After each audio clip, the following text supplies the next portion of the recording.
everyone. So today I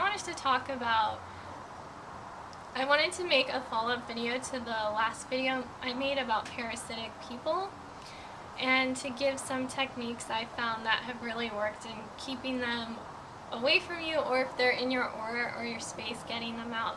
So the first technique is definitely to purchase some sage and to start burning it. Sage is it works wonders. I think out of everything I've found, it's one of the most effective tools in getting any sort of negative, non-physical beings or negative energy out of your space. So if you have like a toxic work environment and you come home, you'll end up with all of this sort of toxic energy in your aura, and you definitely need to get that out. So you could burn sage, and it really works getting rid of that, getting rid of other people's energy.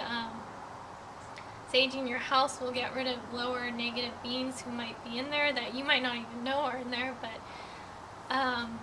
especially, okay, so that really works. That works really well.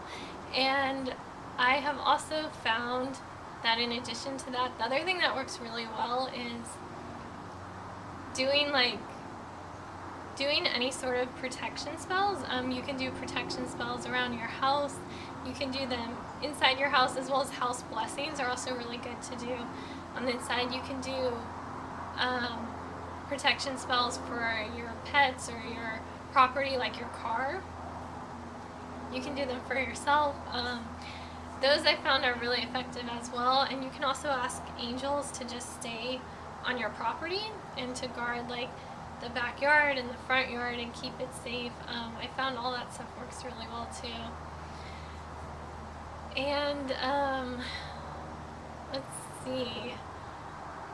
Those are definitely some of the most effective tools, and I think it's so important, as if you're an empath or someone who is really sensitive to energy, to really figure out which energy is yours and which isn't, because a lot of times we pick up other people's energy and we actually think it's ours.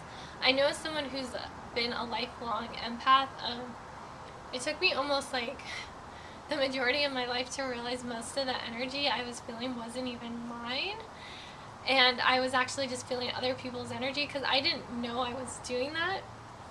And when I was able to sort of growing up on occasion, when I realized I was picking up on someone else's energy, I thought everybody could do that, so I thought everybody felt other people's energy, and I was always just very confused as to what actually was mine and what wasn't.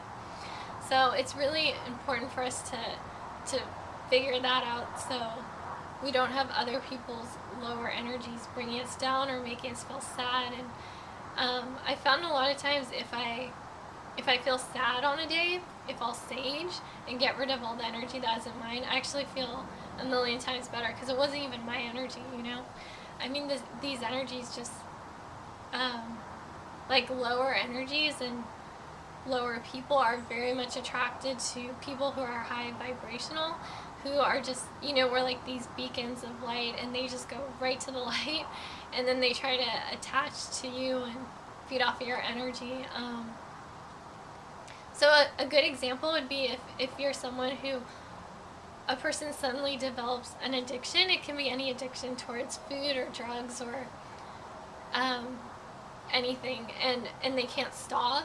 Usually those people have lower negative non-physical beings attached to them, and those people feed off of their life force energy and evoke those cravings from those people, and that's how these beings sort of get their they get pleasure out of hurting these people and keeping them addicted to drugs or food or whatever it is. And so it's really important for those people to sage their environments, to keep it really clean, to make sure they have no attachments around them. It's important for all of us to be doing this. And if you have trouble with it, you can always talk to mystics or shamans, or I'm someone who's practiced witchcraft for a very long time, and witches are really good with removing lower energies and doing protection spells, and you know, doing defensive work, because if you're being attacked, then you have the right to defend yourself and fight back. And the witch community also really recognizes that there's people and beings who are toxic, who like to hurt other people, and so we very much have a lot in place to fight back. But anyone can totally create a protection spell, even if you're not a witch. So I would recommend just looking them up, or you can write your own, or you can ask for help from someone who is a part of those communities. And in the meantime, just sage everything and do a house blessing on the inside and outside the house. And I think if I think of more things, I'll probably make another video for this, because it's such an important topic, and it's so important if you are a higher vibrational person to really keep your energy field clean. It's so important for us. The cleaner our fields are, the easier it is for us to do the work that we came here to do, so super important. Okay, that's all for today.